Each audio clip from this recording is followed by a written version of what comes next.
wabarakatuh. Jumpa lagi dengan Bu Aris yang pada kesempatan kali ini akan membahas terkait dengan nefrotomi. Kita mulai dari apa itu pengertian daripada nefrostomi. Nefrostomi atau sering disebut dengan nefros perkutan atau PCN adalah sebuah prosedur pemasangan saluran kateter guna mengeluarkan urin dari ginjal. Prosedur ini akan dilakukan ketika saluran ureter yang menghubungkan ginjal dan kandungan kemih mengalami suatu sumbatan. Jadi, kalau nefrostomi itu dilakukan berarti pada saluran kemih seseorang atau pasien itu adalah mengalami suatu sumbatan. Adapun jenis kateter nefrostomi itu dibagi menjadi dua, yaitu kateter nefrostomi dan kateter nefrouretrostomi. Kateter nefrostomi adalah kateter yang akan dipasang bila ureter benar-benar tersumbat atau bahkan terluka yang dimasukkan melalui panggul. Sedangkan kateter nefrouretrostomi yaitu sebuah kateter yang akan dipasang bila terjadi penyumbatan yang belum sepenuhnya menghalangi saluran atau masih bisa dilalui dengan kateter. Kateter nefrouretrostomi ini biasanya dimasukkan melalui panggul, kemudian ke dalam ginjal dan melintas di sepanjang ureter sampai dengan ke kandung kemih. Selanjutnya adalah kita bahas terkait dengan indikasi dilakukan nefrostomi. Ada 3 indikasi untuk dilakukan nefrostomi. Yang pertama adalah uropati obstruktif. Yang kedua adalah untuk menyediakan rute akses. Yang ketiga adalah untuk prosedur diagnostik. Nah, pada kesempatan kali ini kita akan bahas satu persatu dari indikasi nefrostomi. Pertama adalah uropati obstruksi. Nah, uropati obstruksi ini dilakukan karena memang ada penyebab jinak. Di antaranya adalah karena adanya batu ureter atau pelvis yang terkena dampak dengan adanya hidronefrosis sekunder. Bisa juga karena adanya penyakit penyempitan ureter, terus obstruksi sambungan ureter dipanggul. Selanjutnya adalah karena adanya hidronefrosis sekunder yang berhubungan dengan kehamilan. Juga bisa terjadi pada pasien yang mengalami transplantasi.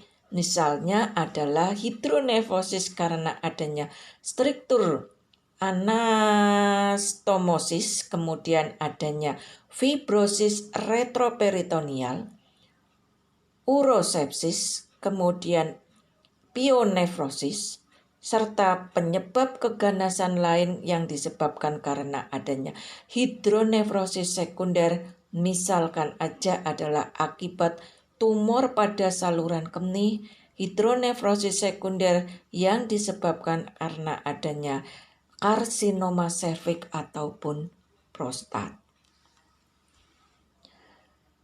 Selanjutnya untuk menyediakan rute akses. Nah, nefrostomi untuk kaitannya menyediakan rute akses di sini biasanya dilakukan pada pasien-pasien yang akan melakukan kemoterapi.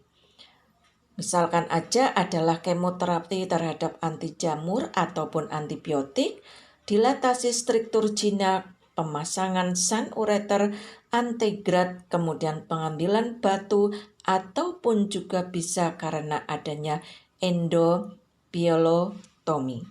Nah, indikasi yang terakhir daripada nefrotomi adalah untuk prosedur diagnostik.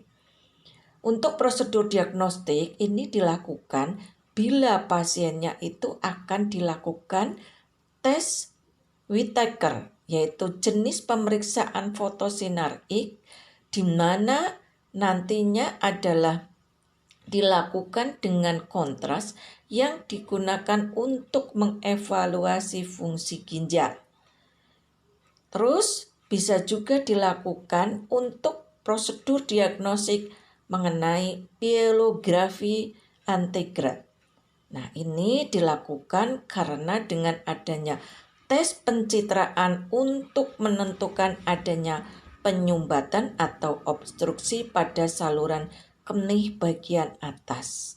Bisa juga untuk pielografi antigrad juga dilakukan untuk tindakan-tindakan biopsi. Bagaimana untuk prosedur nefrostomi?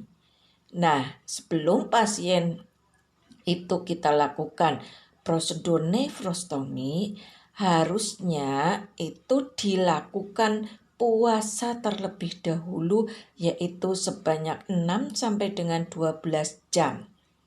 Lalu pasien itu dilakukan suatu tindakan wawancara atau digali riwayat terkait dengan adanya alergi atau mungkin sedang mengkonsumsi obat tertentu.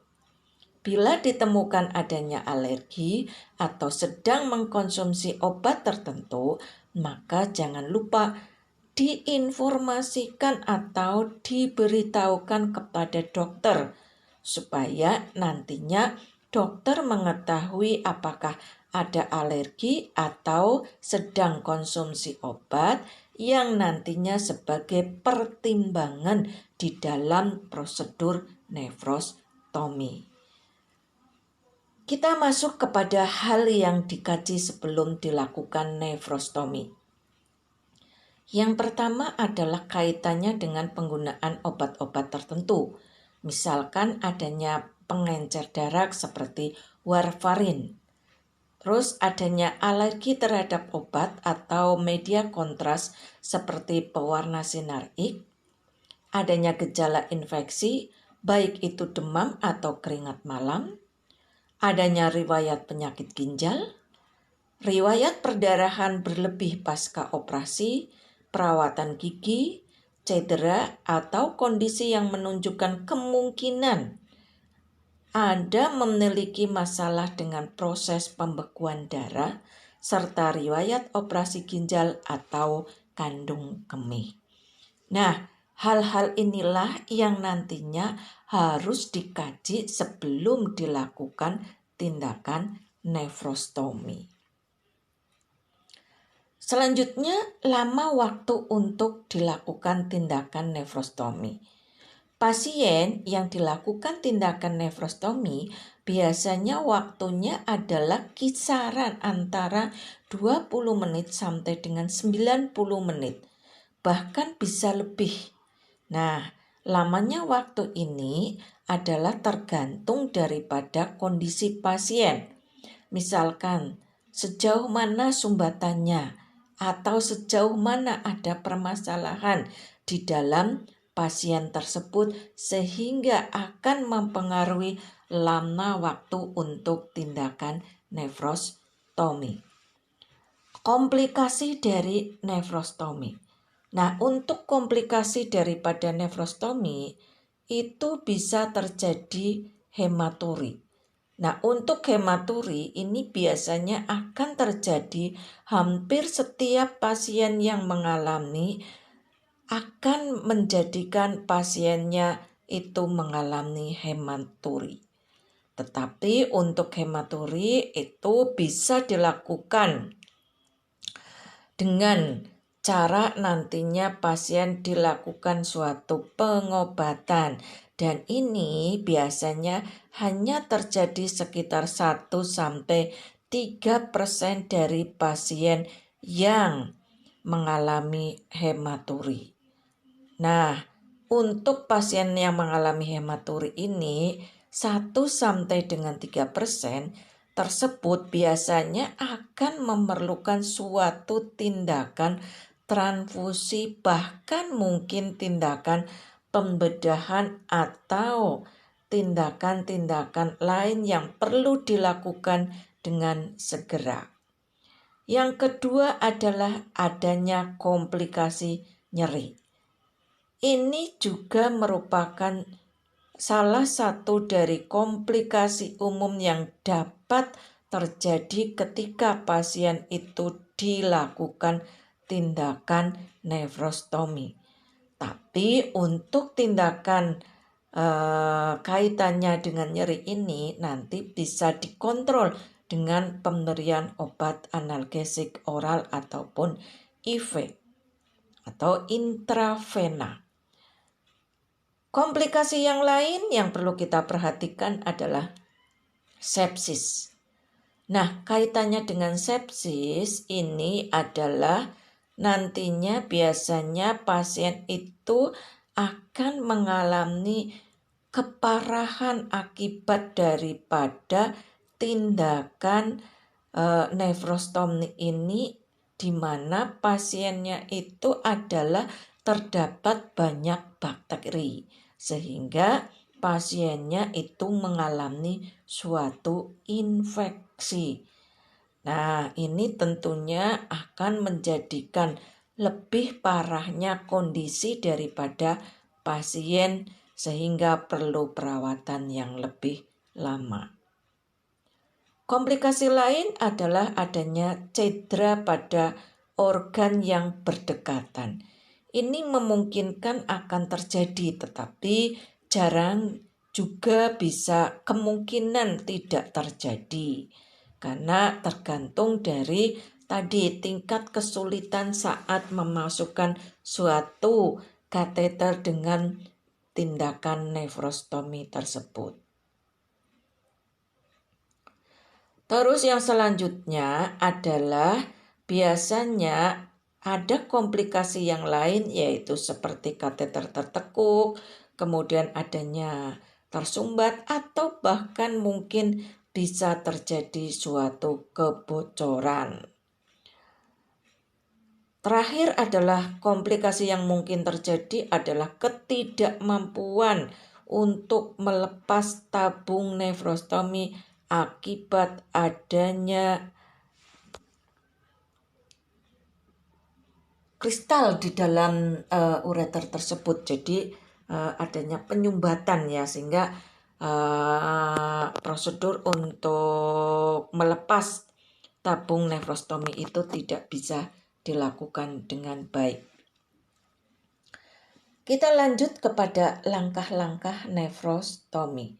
Ada beberapa langkah yang perlu diketahui oleh mahasiswa semuanya. Di antaranya langkah yang pertama adalah mengenai posisi pasien. Dalam hal ini posisi pasien itu harus diperhatikan. Dengan pasien dalam posisi tengkurap, kemudian roller peak ditempatkan di bawah tulang panggul dan satu lagi di bawah daerah perut bagian atas dan dada, seperti yang ditunjukkan, sehingga memberikan peregangan yang memadai di sekitar daerah panggul. Nah, untuk mahasiswa dan mahasiswi semuanya itu bisa melihat di gambar di samping penjelasan ini ada posisi tengkurap ya, di mana dengan roller peak yang ditempatkan di bawah tulang panggul dan satunya lagi di bawah daerah perut. Terus sisi yang akan dioperasikan harus dibawa ke tepi meja operasi.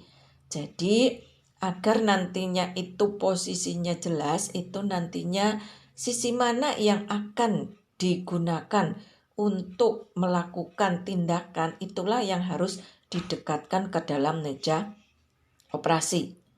Area tersebut harus dibersihkan dengan providon iodin dan juga dibalut ya.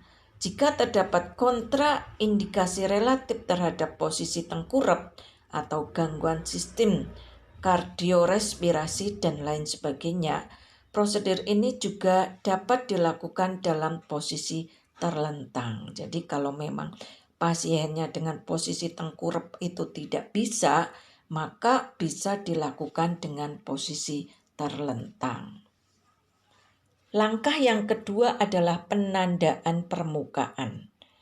Jika kita menempatkan PCN pada segi 4 yang aman, yang dibentuk oleh garis aksila posterior sebagai batas lateral, maka batas atas crista iliaca sebagai batas bawah, kemudian batas lateral otot paraspinosa sebagai batas medial, batas atas tulang rusuk ke-11 dan ke-12, maka kecil kemungkinan terjadinya terkait adanya cedera visceral intraabdominal. Jadi pada prinsipnya penandaan permukaan ini harus benar terkait batas atas, batas bawah, kemudian batas tulang rusuk. Nah, ini juga harus diperhatikan dengan benar supaya nantinya cedera visceral intraabdominal itu tidak terjadi. Nah, Anda semuanya bisa melihat dengan adanya gambar di samping yang sudah diberikan batas atas, batas bawah, di mana itu nanti akan digunakan untuk tindakan nefrostomi. Yang ketiga langkahnya adalah USG untuk menentukan lokasi tusukan perkutan. USG pada ginjal yang sakit itu harus dilakukan mulai dari aspek medial atau para tulang belakang. Terus maju ke lateral hingga garis aksiola posterior sehingga dapat melihat kolik posterior terlebih dahulu, diikuti oleh kolik lateral setelahnya sehingga dapat diketahui derajat hidronefrosis jenis daripada patologinya. Di unit ginjal ini nantinya akan terlihat untuk tempat yang tepat atau adanya lokasi tusukan perkutan yang tepat dengan bantuan USG.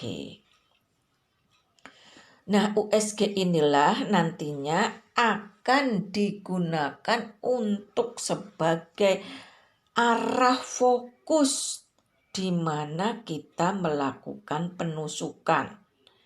Nah, pada orang dewasa itu arah fokusnya adalah dengan cara transduser cembung 3,5 MHz yang terfokus pada 5-9 cm. Kemudian untuk anak-anak adalah pada transducer 5 MHz yang berfokus pada 5-7 cm. Inilah fokus USG yang akan menentukan lokasi tusukan daripada perkutan. Langkah yang keempat adalah mengenai teknik tusukan. Nah, teknik tusukan di sini adalah dengan cara 5 ml LA dalam bentuk lidokain atau 2% disuntikan pada lokasi yang dipilih untuk akses perkutan dan diarahkan pada bidang yang lebih dalam sepanjang garis penempatan saluran yang diinginkan dengan dipandu oleh panduan tusukan. Jadi sekali lagi untuk teknik tusukan itu kita gunakan dengan tadi ya lokasi yang tepat titiknya dari USG, kemudian kita lakukan anestesi, terus kita suntikan di daerah lokasi yang akan kita gunakan, baru kita melakukan prosedur tindakannya. Nah, sayatan yang dibuat itu janganlah terlalu besar. Kita gunakan bisa dengan menggunakan pisau bedah nomor 11, kemudian jarum yang kita gunakan adalah ukurannya sekitar 15 cm. Nah, ini harapannya nantinya tidak akan melukai daripada organ-organ yang ada di sekitarnya. Dengan panduan USG, kita akan melakukan tindakan tersebut supaya nantinya tindakan terarah dengan baik. Langkah yang kelima adalah penyiapan kawat pemandu. Setelah posisi jarum dipastikan, maka kawat pemandu, di mana kawat tersebut yang mempunyai diameter 0,038 inci dimasukkan melalui jarum di bawah panduan fluoroskopi. Di sini kita coba memasukkannya ke dalam ureter, atau misalkan aja bisa saja melalui kelopak atas jika memungkinkan. Nah, ini gambar di samping adalah teknik penusukan di mana ketika akan kita melakukan tindakan nefrostomi dengan memasukkan kawat pemandu untuk bisa melakukan tindakan nefrostomi dengan tepat sasaran. Langkah yang keenam adalah dilatasi saluran. Itu dengan bantuan pisau bedah nomor 11, saluran diinsisi dengan menggeser pisau bedah di atas jarum sampai fascia dorsolumbar diinsisi. Saluran kemudian didilatasi hingga 14 Fahrenheit menggunakan dilator fascia atau langkah di atas kawat pemandu menggunakan gerakan tangan memutar skrup. Jadi kita itu mengikuti daripada kawat pemandu yang ada didasarkan pada skrup yang terpasang di dalam alat tersebut.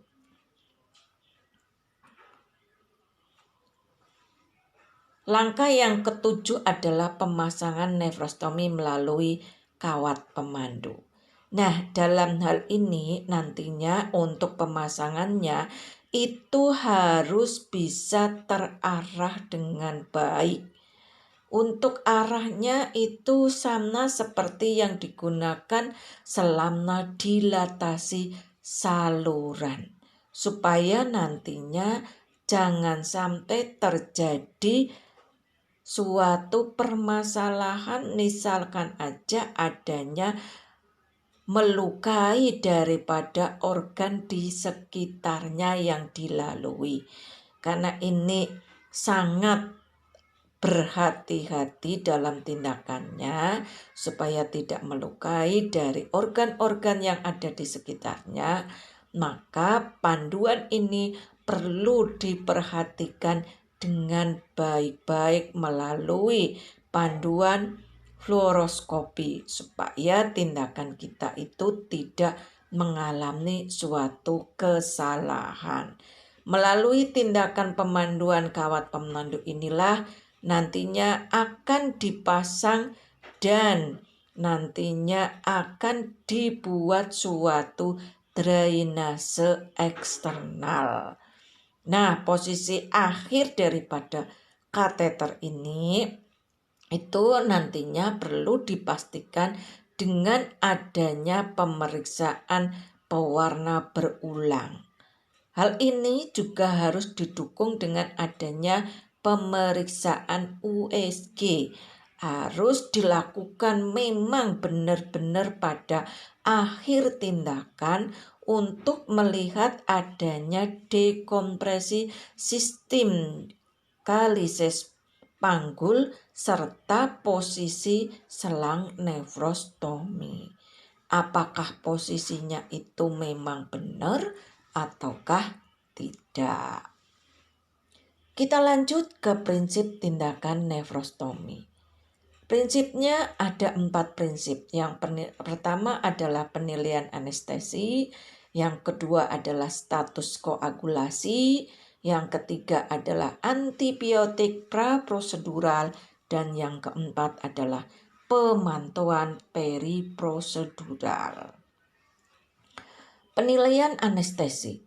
Penilaian anestesi ini adalah bisa menjadi suatu resiko terhadap jalan nafas dan anestesi ini sangatlah penting. Itu sebelum penempatan adanya nefrostomi. Kenapa penting?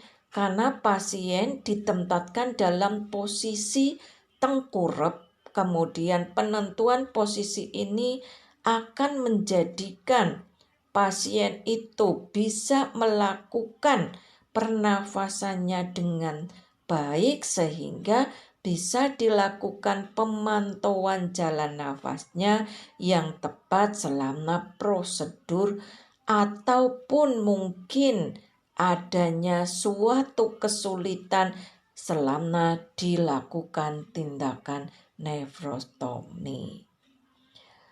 Nah, posisi tengkurap ini juga bisa nantinya menyulitkan di dalam pengendalian jalan nafas dengan cepat. Nah, hal ini itu harus dilakukan tindakan mengatasinya. Karena apa? Penyulitan pengendalian jalan nafas itu harus dilakukan dengan cepat supaya keadaan darurat pernafasan itu tidak terjadi. Seperti misalkan aja adalah pasien mengalami gagal nafas atau pasien mengalami sesak nafas. Nah, hal inilah karena posisi pasien tengkurap terkadang sebagai penyulit di dalam mengatasi permasalahan pernafasan. Oleh karena itu, harus ada ambang batas yang lebih rendah untuk meminta dukungan anestesi pada pasien yang mungkin memiliki resiko gangguan pernafasan intraprosedural. Nah, hal ini harus dilakukan supaya nantinya hal terkait kefatalan daripada pernafasan tidak terjadi. Terus selanjutnya penggantian selang nefrostomi secara rutin ini dapat dilakukan dengan rasa tidak nyaman biasanya. Karena apa? Pasien itu akan mengalami suatu gangguannya kenapa ya tadi? Kan dimasukkan kateter. Nah, dimasukkan kateter melalui kawat ya, sehingga nantinya akan bisa menjadikan rasa ketidaknyamanan di pasien. Nah, rasa ketidaknyamanan di pasien inilah nantinya akan menjadikan pasien itu perlu adanya obat penenang ataupun tidak membutuhkan obat penenang. Nah, hal ini tergantung daripada pasiennya. Kalau memang pasiennya merasa tidak nyamannya berlebih, berarti kita berikan obat penenang. Tapi kalau masih bisa diantisipasi, ya nggak usah diberikan obat penenang.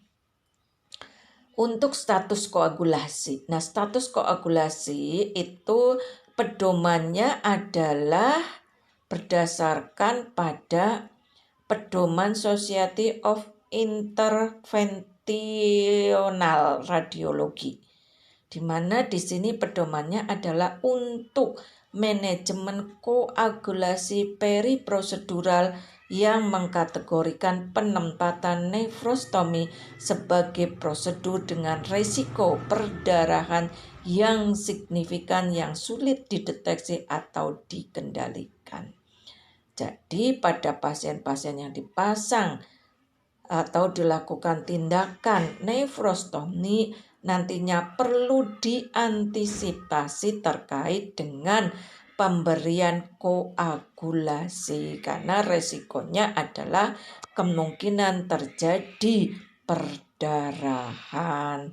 Nah, hal ini itu harus selalu dimonitor, itu kurang lebihnya adalah selama 5 hari supaya nantinya hal-hal yang tidak diinginkan itu bisa tertanggulangi. Dan bila terjadi perdarahan yang hebat, itu perdarahannya harus segera dihentikan. Itu adalah waktunya, jangka waktunya adalah 2 hingga 3 jam.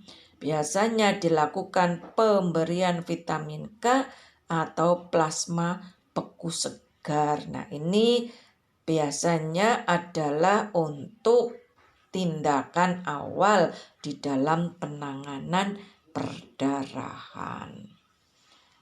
Tidak kalah pentingnya juga nanti harus diberikan antibiotik praprosedural. Nah, tindakan ini dilakukan karena apa? Tindakan ini dilakukan karena tindakan nefrostomi termasuk tindakan kuratif, di mana memungkinkan sekali akan terjadi suatu infeksi. Oleh karena itu, antibiotik praprosedural itu perlu diberikan sebelum prosedur itu dilakukan, yaitu kurang lebihnya adalah 2 jam. Nah, hal ini supaya harapannya adalah mencegah terjadinya kemungkinan adanya bakteri akibat tindakan daripada nefrostomi. Pemantauan periprosedural. Nah, dalam hal pemantauan periprosedural ini dilakukan dengan pemantauan elektrokardiogram secara kontinu. Hal ini dilakukan karena apa? Supaya mengatasi adanya suatu kemungkinan adanya hal-hal yang tidak diinginkan terkait dengan tindakan yang sudah dilakukan, yaitu nefrostomi. Pemantauan ini bisa dilakukan dengan cara yang mudah kita lakukan, yaitu dengan mendeteksi adanya tanda-tanda vital, tanda-tanda perdarahan, atau tanda-tanda sepsis yang signifikan. Nah, dengan adanya pemantauan tersebut nantinya diharapkan tindakan nefrostomi yang dilakukan pada pasien yang dilakukan ini akan mengalami suatu proses penyembuhan dengan baik. Apa yang harus dilakukan setelah menjalani nefrostomi? Nah, hal yang harus dilakukan ketika pasien sudah menjalani nefrostomi adalah diberikan istirahat di tempat tidur selama beberapa jam sampai pasien pulih kembali.